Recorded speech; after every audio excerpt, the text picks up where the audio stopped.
Há uns dias fiz um pequeno vídeo sobre uma palavra latina para 20 anos e aproveitei para falar daquilo que aconteceu há precisamente 20 anos, que foi o Euro 2004. Estamos agora a viver o Euro 2024, há 20 anos estávamos no Euro 2004 aqui em Portugal, um campeonato que terminou da pior forma possível para a seleção portuguesa, porque perdemos contra a Grécia naquela final que, bem, podemos dizer que era completamente imprevisível, mas na verdade nós já tínhamos perdido contra a Grécia nesse mesmo campeonato, por isso não seria assim tão imprevisível quanto isso. Foi também um europeu que começou e terminou com o mesmo jogo, começou e terminou com um jogo com o mesmo jogo no sentido em que foram as mesmas seleções, terminou com um resultado parecido, com a derrota de Portugal.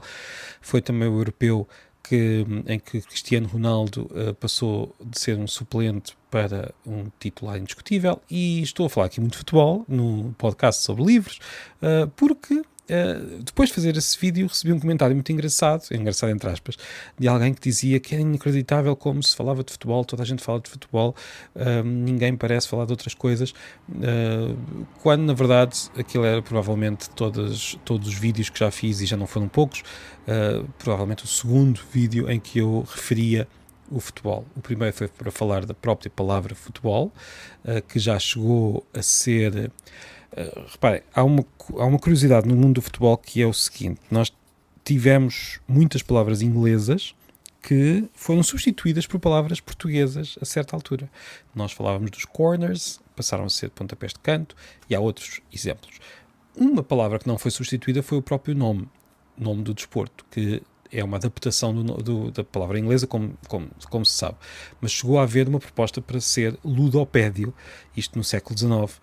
Essa proposta não foi em frente, e hoje, com o peso da palavra futebol na nossa cabeça, é claro que nós achamos que ainda bem, mas se por acaso o ludopédio tivesse sido assumido como palavra portuguesa, hoje seria perfeitamente normal, ninguém acharia estranho estarmos a falar do Campeonato Europeu de Ludopédio.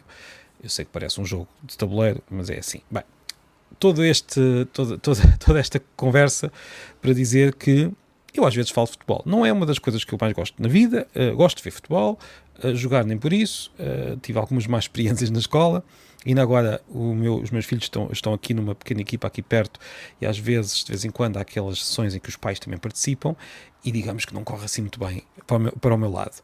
Portanto, não sou propriamente um grande praticante de futebol. Digamos que a última vez que joguei futebol na escola fui para o hospital, nada de grave, mas fui para o hospital, portanto tenho um certo trauma. Mas os meus filhos adoram futebol, eu gosto de ver algum futebol, tenho a minha equipa, vejo a seleção, e por isso e acho que não há problema nenhum. Tudo faz parte da vida.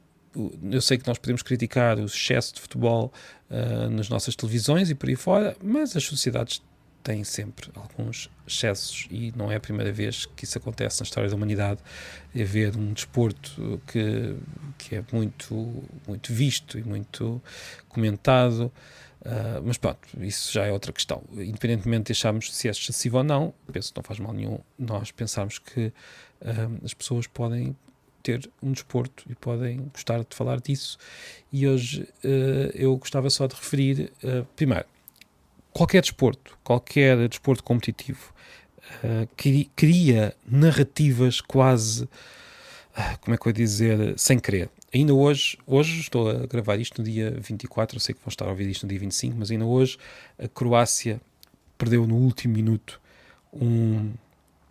com um golo que basicamente impediu que passasse para os oitavos de final do Euro 2024. E este golo foi mesmo quase nos últimos segundos do jogo, e é uma história de quase ascensão e depois queda, muito parecida à sua escala com aquilo que aconteceu em 2004, à sua escala, porque aqui estamos a falar de um jogo. Em 2004 foi todo o campeonato que foi uma ascensão de Portugal e depois uma queda muito, muito forte.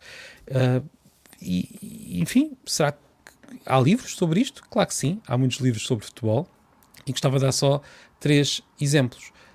Primeiro, um livro técnico sobre futebol.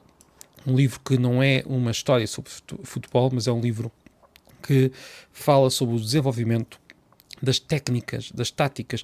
É algo que chama-se A Pirâmide Invertida, de Jonathan Wilson, É um livro bastante grande sobre as táticas do futebol e sobre a história destas táticas. Reparem, o futebol, de sua essência, é fácil de perceber. Temos 10 jogadores, um guarda-redes de cada lado, temos uma bola, temos as balizas, as regras não são assim tão difíceis de compreender, tirando se calhar o fora do jogo, mas isso vamos deixar para outro dia. No entanto, a partir daqui, a partir desta base simples, criaram-se muitas táticas, muitos desenvolvimentos, estilos próprios, uma complexidade que é típica do ser humano. O ser humano pega em regras simples, em jogos simples, e depois cria uma tradição de desenvolvimento de táticas que necessitam de muita inteligência, de muito empenho, de muita obsessão, e também por isso há pessoas que pensam que não haveria outro campo onde estas pessoas pudessem aplicar a inteligência. Olha, sabemos lá nós, de facto, o que é útil ou não é. Claro que há coisas mais úteis do que outras, mas os seres humanos são assim. Somos uma espécie com muitas qualidades e muitos defeitos, e uma dessas qualidades e desses defeitos é precisamente sermos obcecados por aquilo que nos cai no goto, e o futebol cai no goto de muita gente. Pronto, este é um livro interessante porque tudo o que é humano é interessante, e nós ficamos a saber como é que a tática no futebol evoluiu. Mas também há literatura. Por exemplo, temos um título, e este confesso que não li, portanto, e se calhar devia ter lido, mas o título sempre me fascinou, e se calhar vou ter de acabar por ler. Ainda por cima agora falei dele neste episódio. Chama-se A Angústia do Guarda-Redes Antes do Penalti, de Peter Handke. Ganhou o Prémio Nobel há uns anos, e é um livro que tem o futebol no título. E agora vou dizer-vos um outro livro sobre futebol, que é uma espécie de como é que eu ia dizer, uma espécie de memórias de um adepto obcecado por futebol.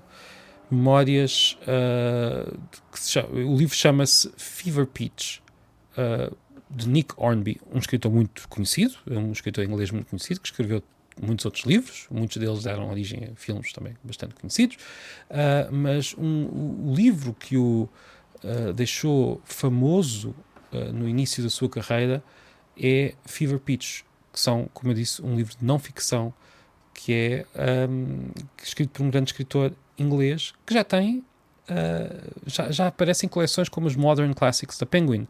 Este livro é grande literatura, e neste caso grande literatura sobre futebol, porque a vida é assim.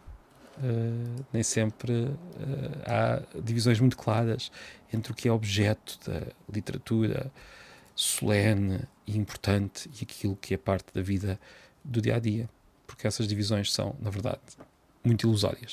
E pronto, foi um pequeno episódio sobre livros sobre futebol. Se conhecer mais algum, se lembrar de outro, deixe nos comentários em pilhalivros.pt.